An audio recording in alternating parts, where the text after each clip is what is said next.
കുട്ടികൾക്കായുള്ള ചെറുനീതി കഥകൾക്ക് sonic octaves Malayalam kids channel subscribe ചെയ്യൂ. പുതിയ വീഡിയോകൾക്ക് ബെൽ ഐക്കോൺ ക്ലിക്ക് ചെയ്യൂ.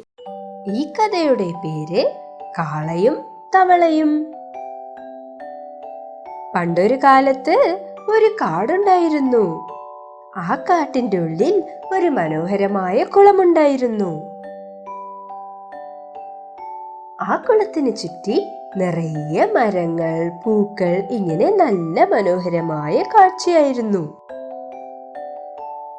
ആ കുളത്തിന്റെ അടുത്ത് തന്നെ നിറയെ തവളകൾ തങ്ങളുടെ കുടുംബത്തോടെ ജീവിക്കുകയായിരുന്നു. ഒരു ദിവസം ഒരു കാളമാട് ആ കുളത്തിൽ വെള്ളം കുടിക്കാൻ വന്നു. വെള്ളം കുടിച്ചതിന് ശേഷം ആ കാളമാട് നല്ല ഉറക്കെ ശബ്ദിക്കാൻ തുടങ്ങി. ഈ ശബ്ദം കേട്ടതും തവളകളൊക്കെ പേടിച്ച് അവിടെ നിന്നും ഓടിപ്പോയി. അപ്പൂപ്പൻ തവള കുട്ടി തവളകളോട് ചോദിച്ചു,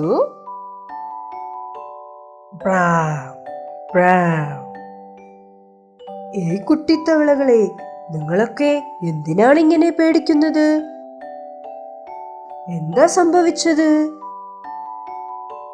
ഒരു കുട്ടിത്തവള പേടിച്ച ശബ്ദത്തോടെ പറഞ്ഞു,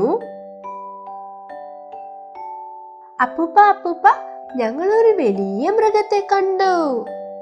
ഓ, അത് ഭയങ്കര വലിയ മൃഗമായിരുന്നു. അത് വളരെ വലിയ ശബ്ദം ചെയ്തു. ആ കുട്ടിത്തവള പറഞ്ഞത് കേട്ട് അപ്പൂപ്പൻ തവളയ്ക്ക് ദേഷ്യം വന്നു. അത് ആലോചിച്ചു, ഞാൻ എന്റെ ടാലന്റ് ഒക്കെ ഈ ചെറിയ തവളകൾക്ക് കാണിക്കേണ്ട നേരം വന്നു. അപ്പൂപ്പൻ തവള ചെറിയ തവളകളോട് പറഞ്ഞു, ആ മൃഗം എന്റെ മുമ്പിൽ ഒന്നുമല്ല.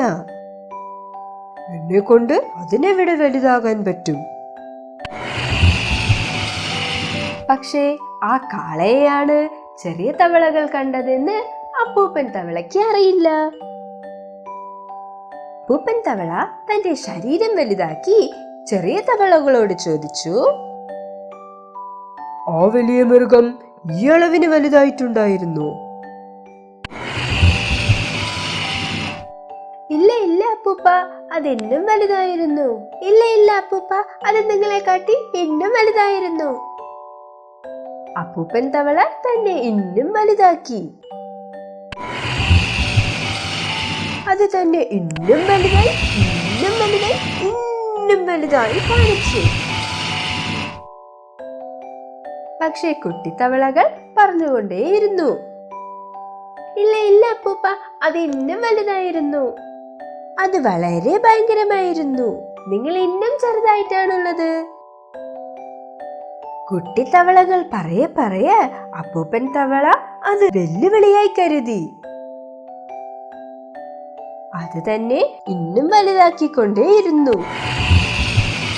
ഇതിനു മേലെ വലുതാകാൻ പറ്റുകയില്ല എന്ന അളവിന് അത് വലുതായി. അപ്പൂപ്പൻ തവള കുട്ടിത്തവളകളോട് ചോദിച്ചു, ഇപ്പൊ പറയൂ, ആ മൃഗം ഈ അളവിന് വലുതായിരുന്നു? ഇല്ല അപ്പൂപ്പ, ഇല്ല അപ്പൂപ്പ, ഇല്ല അപ്പൂപ്പ, അത് നിങ്ങളെ കാട്ടി ഇന്നും വലുതാണ്, ഇന്നും വലുതാണ്, ഇന്നും വലുതായി ഉണ്ടായിരുന്നു. അവസാനം വരെ അപ്പൂപ്പൻ തവളയെ കൊണ്ട് ആ വെല്ലുവിളി ശരിയാക്കാൻ പറ്റിയില്ല. അവസാനം അത് ഇന്നും ഒരു പ്രാവശ്യം അതിനെ വലുതാക്കാൻ നോക്കി. പക്ഷേ ബലൂൺ പോലെ അതിന്റെ ഹൃദയം പൊട്ടിച്ചതറിപ്പോയി. അതിനെ കൊണ്ട് ഇന്നും വലുതാകാൻ പറ്റിയില്ല. വളരെ സങ്കടമായ ഒരു ഫലമാണ് അതിന് കിട്ടിയത്. ഇതിൽ നിന്നും നമുക്ക് എന്താ മനസ്സിലാവുന്നത് കുട്ടികളെ? അഹങ്കാരം നല്ലതല്ല, വെറും മണ്ടത്തരമാണത്.